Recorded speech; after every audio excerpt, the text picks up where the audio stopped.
Recusei o meu melhor amigo durante 12 anos porque não estava pronta para algo sério, mas agora que tenho 32 e já estou. Ele envolveu-se com uma rapariga de 20 anos e não a quer deixar por mim. O Hugo nunca foi apenas um amigo. Para alguém com a minha visão estratégica, ele sempre representou o que chamo de ativo de legado.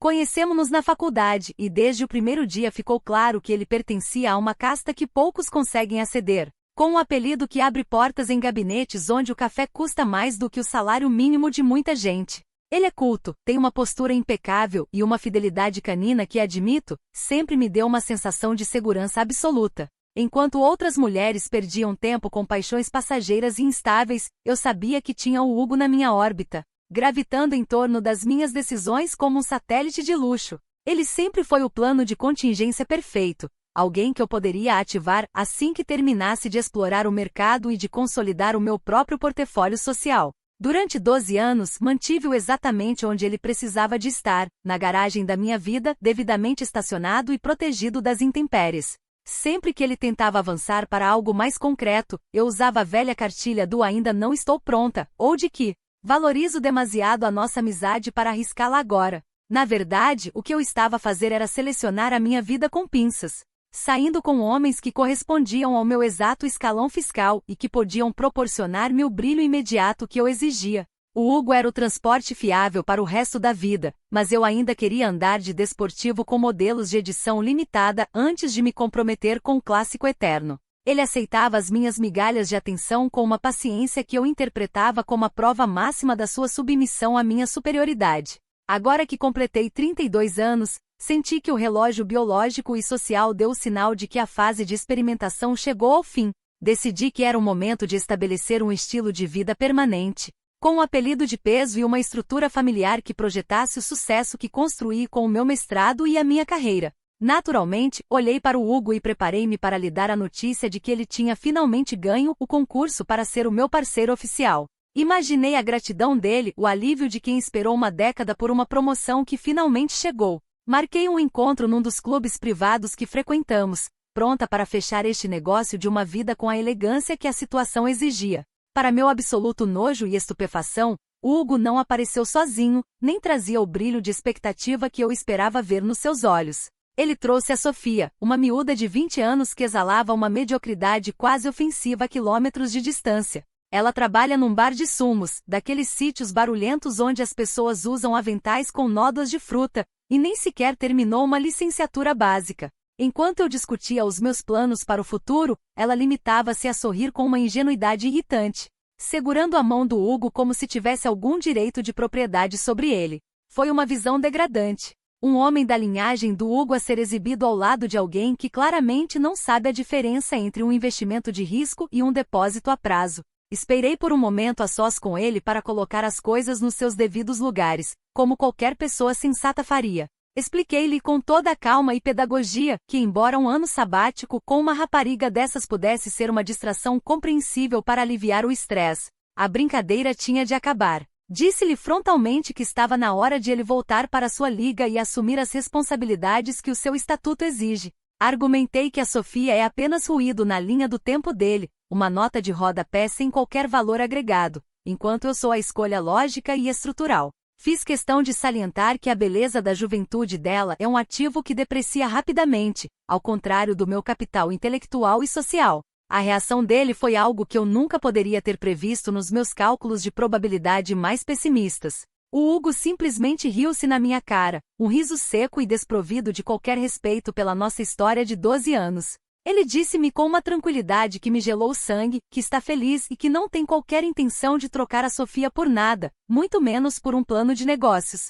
Ele está a escolher uma empregada de balcão, alguém que serve sumos a desconhecidos, em vez de uma mulher com uma carreira consolidada e um portfólio impecável. É um desperdício total e absoluto do seu potencial, um erro de julgamento que mancha não só o futuro dele, mas também o meu prestígio por ter sido associada a ele tanto tempo. Senti-me como se estivesse a tentar explicar física quântica a alguém que ainda mal sabe ler, tal era a desconexão entre a realidade e as palavras dele. Tentei lembrá-lo de todos os jantares, de todas as apresentações que lhe fiz, de como eu moldei a percepção que as pessoas têm dele no nosso círculo. Ele olhou para mim como se eu fosse uma estranha, ignorando completamente o valor do legado que eu estava a oferecer-lhe em bandeja de prata. É incompreensível como um homem culto pode ser tão facilmente seduzido pelo brilho barato da juventude sem substância. Saí daquele encontro com uma sensação de injustiça profunda, como se tivesse investido numa ação sólida durante anos apenas para ver a empresa declarar falência por um capricho do CEO. O que mais me magoa não é a rejeição em si, mas a falta de critério que o Hugo está a demonstrar perante a sociedade. Como é que ele vai apresentá-la nos nossos eventos anuais sem sentir o peso dos olhares de julgamento? Ela não tem conversa, não tem postura e, garantidamente, não tem o guarda-roupa necessário para não parecer uma intrusa nas nossas festas. É quase como se ele estivesse a tentar castigar-me por eu ter sido cautelosa e seletiva durante todos estes anos. Ele está a sacrificar uma vida de excelência ao meu lado por causa de uma rapariga que provavelmente ainda vive com os pais e conta trocos para o passe. É uma ofensa à lógica e a tudo que construímos. Ainda assim, recuso-me a acreditar que esta situação seja permanente, deve ser apenas uma fase de rebeldia tardia que os homens da posição dele por vezes atravessam. Ele vai perceber, mais cedo ou mais tarde, que o conforto de uma base partilhada e o peso de um estatuto igual são insubstituíveis. O problema é que enquanto ele não acorda para a realidade, eu fico aqui a gerir este desastre de relações públicas que ele criou. Sinto-me traída pela sua falta de visão, como se ele estivesse a deitar fora um diamante bruto só porque alguém lhe ofereceu um pedaço de vidro colorido que brilha ao sol. A minha paciência tem limites, mas o meu valor é absoluto, e ele devia estar a agradecer de joelhos por eu ainda me preocupar com o destino dele. Terminei a noite a rever as nossas mensagens antigas, tentando encontrar o ponto exato onde ele perdeu o norte. Não encontrei falhas no meu comportamento, apenas a consistência de uma mulher que sabe o que vale e que não se entrega por menos do que o topo. O Hugo está a cometer um erro biológico e social que lhe vai custar caro, e o pior é que ele parece estar a divertir-se com isso. A Sofia é apenas um obstáculo temporário, uma anomalia que o mercado acabará por corrigir por si só. Sai de cena com a cabeça erguida, ciente de que a classe não se compra num bar de sumos e que a realidade vai bater a porta dele com a força de uma execução fiscal. Comentários da história principal. Usuário anônimo diz: você fala do Hugo como se estivesse a descrever a compra de um imóvel ou de uma frota de caminhões. Ele é um homem com sentimentos, Beatriz, não um carro que deixou estacionado na garagem à espera que você decidisse usá-lo. Não admira que ele tenha ido procurar alguém que o veja como um ser humano e não como um ativo de legado. Resposta da OP: a compatibilidade social e financeira é uma ciência exata, não um conto de fadas para adolescentes. O que vocês chamam de sentimentos eu chamo de investimento emocional mal direcionado que a Sofia está a sugar como um parasita. Usuário anônimo 2 diz: talvez o Hugo se tenha cansado de ser um perfil do LinkedIn ambulante na sua vida e queira apenas alguém que saiba rir sem consultar o extrato bancário. A Sofia pode não ter um mestrado, mas claramente tem algo que você nunca terá: a capacidade de o fazer feliz sem lhe dar um ultimato profissional. Resposta da OP: o riso não paga as contas nem mantém o prestígio de um apelido histórico, lamento informar. A falta de textura intelectual da Sofia vai tornar as conversas deles tão profundas como uma poça de água num dia de verão. Atualização 1. Já se passaram 3 dias desde a última atualização e a minha indignação apenas se refinou em determinação absoluta. Decidi que a melhor forma de fazer o Hugo ver o erro colossal que está a cometer era através do contraste. Por isso organizei um pequeno jantar de elite na minha cobertura. Convidei apenas o nosso círculo mais restrito, pessoas que respiram o mesmo ar de exclusividade e que sabem a diferença entre um bom investimento e um erro social. Liguei ao Hugo e disse-lhe que adoraria que ele viesse e que, por cortesia, podia trazer a sua amiguinha, para que ela pudesse conhecer o nosso mundo. Queria que a Sofia sentisse na pele o peso da sua própria insignificância ao ser colocada num ambiente onde ela é, claramente, o elo mais fraco. Preparei o menu com um rigor quase cirúrgico e instruí todos os meus convidados a manterem a conversa em temas que exigem um certo nível de sofisticação, como direito fiscal internacional e os nossos verões de infância na Quinta do Lago. Enquanto bebíamos um vinho que custa mais do que o faturamento mensal daquele bar de sumos onde ela trabalha, eu observava a Sofia. Ela limitou-se a ficar ali com um ar confuso, segurando o copo de cristal como se tivesse medo de o partir. Provavelmente a perguntar-se qual dos 4 garfos deveria usar para o peixe. Era um espetáculo lamentável de inadequação que eu fazia questão de realçar com sorrisos condescendentes e perguntas sobre as perspectivas de carreira dela no setor das bebidas naturais. No entanto, o que me irritou profundamente foi a reação do Hugo, que parecia ter perdido qualquer sentido de autocrítica. Apanhei-o várias vezes a olhar para ela com uma expressão patética e protetora, como se ela fosse algo precioso e não uma intrusa a ocupar o lugar de uma rainha. Ele inclinava-se para lhe explicar piadas internas que ela nunca poderia entender, em vez de se focar nos debates intelectuais que estavam a decorrer à volta da mesa. Senti uma vergonha alheia visceral por ele. Era como ver um embaixador a tentar traduzir poesia clássica para um bebê que mal sabe balbuciar. O Hugo estava a falhar com o seu papel social apenas para não deixar a pequena Sofia sentir-se excluída no meu próprio território. Depois de os convidados saírem e o aroma do café caro ainda pairar no ar, fiz questão de ter uma conversa privada com ele enquanto a rapariga retocava o seu batom barato na casa de banho. Disse-lhe com a franqueza que 12 anos de amizade permitem, que era verdadeiramente embaraçoso vê-lo a fazer de babysitter numa mesa formal. Fui direta ao ponto. Disse-lhe que ele deve ao apelido da sua família e à história que temos juntos estar com alguém que agregue valor à sua imagem. Argumentei que ele precisa de uma parceira que seja um ativo estratégico, não de alguém que precise de um explicador para conseguir manter uma conversa básica durante um jantar de negócios. O Hugo ouviu tudo sem me interromper, mas o seu silêncio não era de concordância, era de um desdém que eu nunca julguei possível vindo dele. Ele nem sequer tentou discutir os meus pontos lógicos ou defender a utilidade social da Sofia, o que mostra o quão perdido ele está no seu próprio delírio. Simplesmente olhou para o relógio, chamou a rapariga e saiu da minha casa sem se despedir sequer dos meus pais, que estavam na sala ao lado. Foi uma falta de educação atroz, um comportamento que ele nunca teria tido antes de se deixar contaminar por essa energia de classe baixa. Ele abandonou o evento que eu planeei meticulosamente para o resgatar, deixando-me ali com o sabor amargo de um investimento que se recusa a dar retorno. Esta atitude dele só prova o quão perigosa Sofia é para sua sanidade e para o seu futuro. Ela está a absorver a sua elegância e a devolvê-lo à sociedade como um homem comum.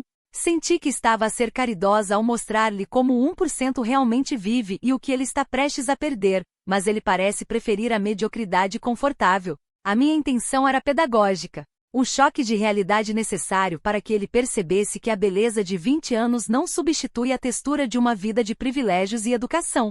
Agora ele está lá fora, provavelmente a comer fast food com ela, enquanto o lugar dele ao meu lado continua vago por pura teimosia. A minha indignação é agora um motor para a próxima fase do meu plano, porque não aceito que um ativo deste calibre seja desperdiçado sem luta. Comentários da atualização 1. Usuário anônimo diz: o Hugo não saiu porque você foi caridosa, Beatriz, ele saiu porque você é incrivelmente condescendente e mal educada. Organizar um jantar só para humilhar uma rapariga de 20 anos é o cúmulo do desespero e da falta de classe que você tanto diz ter. Resposta da OP: eu não a humilhei, a realidade dela é que é humilhante por si só quando colocada sob a luz certa. Alguém tinha de lhe mostrar o abismo que existe entre um bar de sumos e a Quinta do Lago. Usuário anônimo 2 diz: isto já deixou de ser sobre amor há muito tempo, não é? Parece que você está apenas preocupada com o seu ranking social e com o facto de ter perdido o seu acessório favorito. Se o amor fosse o foco, você estaria feliz por ele ter encontrado alguém que o faz sorrir sem precisar de um manual de etiqueta. Resposta da OP: o amor é um luxo que só se sustenta sobre uma base sólida de estatuto partilhado e objetivos comuns. Sem isso, é apenas uma fantasia volátil que o Hugo vai descobrir ser vazia assim que as contas do prestígio social chegarem. Atualização 2. Já se passaram uma semana desde a última atualização e o Hugo atingiu um nível de maturidade que eu considero verdadeiramente preocupante para um homem da sua posição. Ele parou de atender às minhas chamadas e bloqueou as minhas mensagens, agindo como se 12 anos de história pudessem ser apagados com um simples toque no ecrã.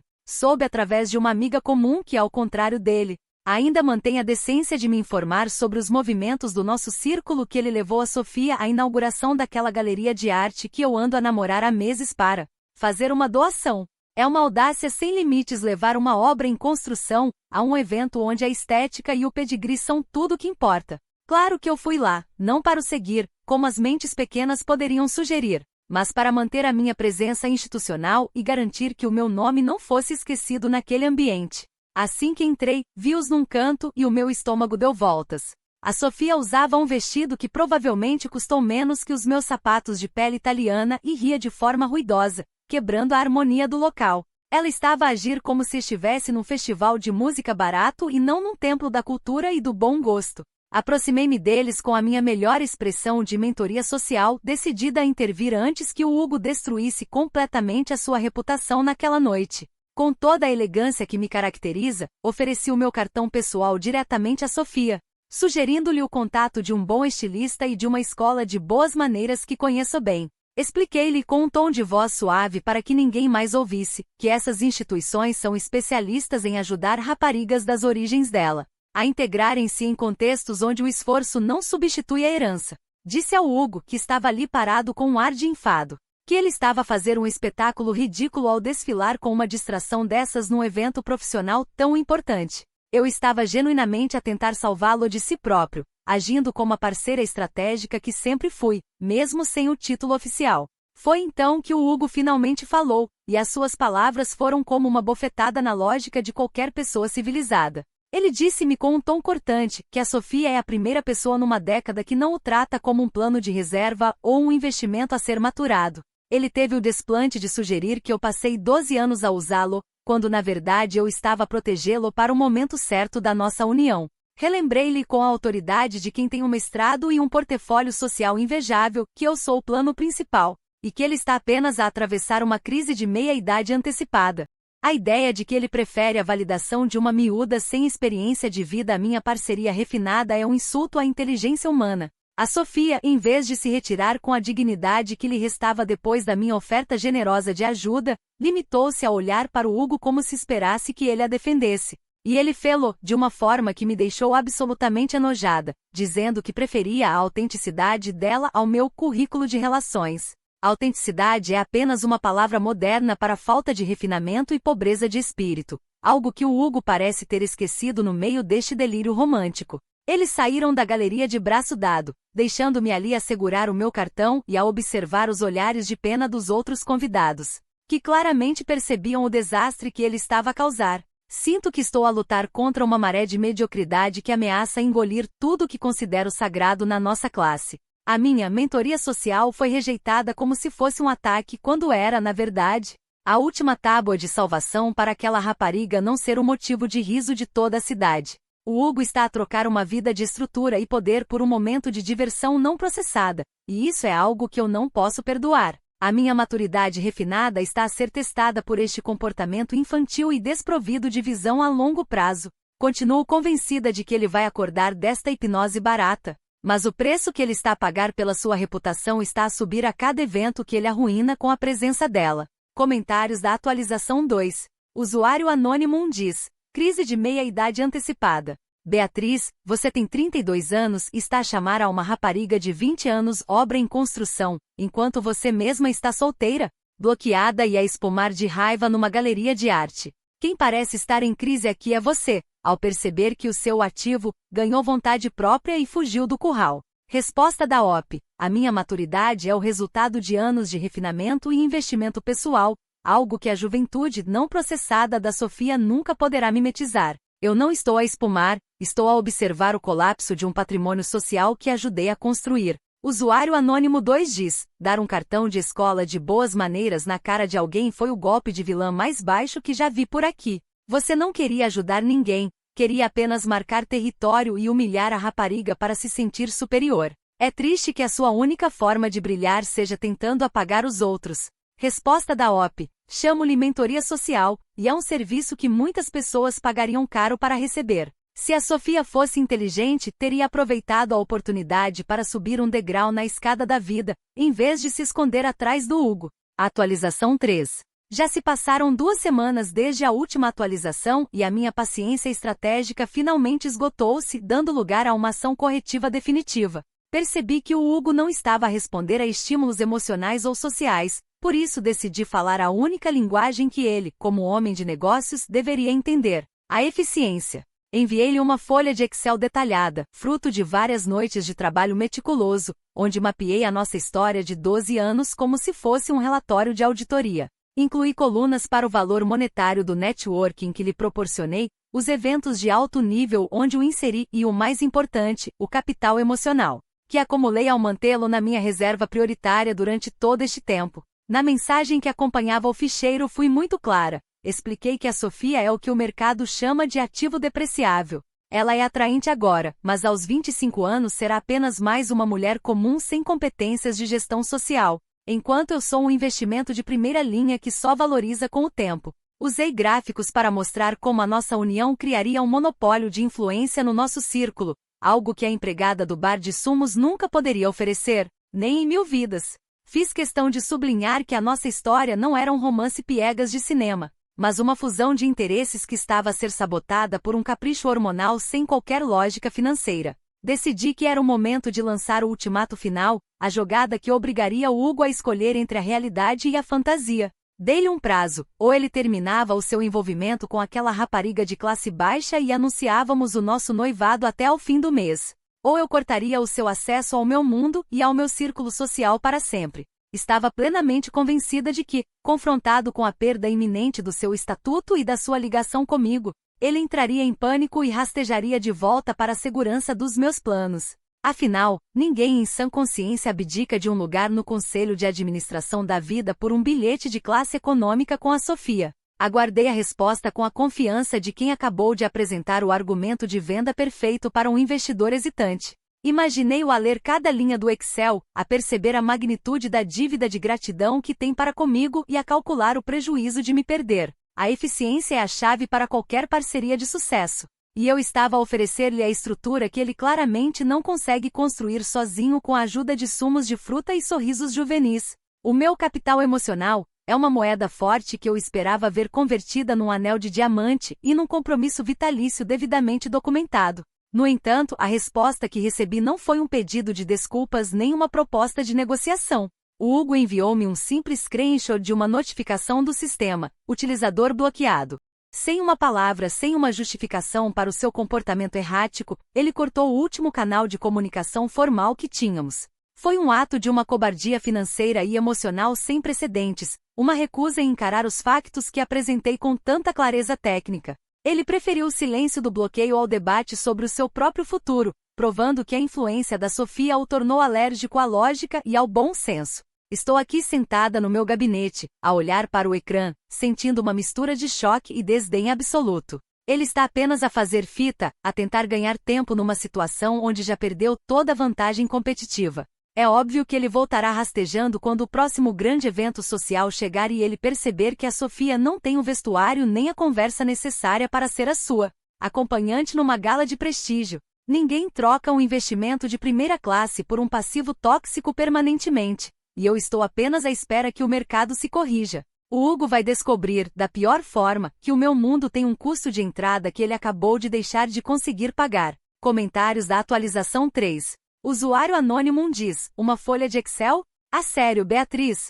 Você enviou um relatório de auditoria para tentar convencer um homem a casar-se consigo? Isso é a coisa mais bizarra e desesperada que já li. Quem é que envia um Excel a um apaixonado e espera que ele responda com um noivado em vez de um bloqueio imediato? Resposta da OP. A eficiência e a transparência de ativos são as chaves para um casamento de sucesso no meu nível social. Se as pessoas usassem mais folhas de cálculo e menos sentimentos baratos, haveria muito menos divórcios e perdas de patrimônio. Usuário anônimo 2 diz, você acabou de lhe entregar a chave de saída pela qual ele provavelmente esperava há meses. Ao dar o ultimato, você libertou o Hugo de qualquer culpa por te deixar para trás. Ele não está a fazer fita, ele está a celebrar o facto de finalmente se ter livrado de uma contabilista de emoções. Resposta da OP. Ele não celebrou nada, ele fugiu porque não consegue encarar a verdade dos números que apresentei. Ele voltará rastejando assim que precisar de um acompanhante à altura para a gala de beneficência do próximo mês, podem escrever o que digo.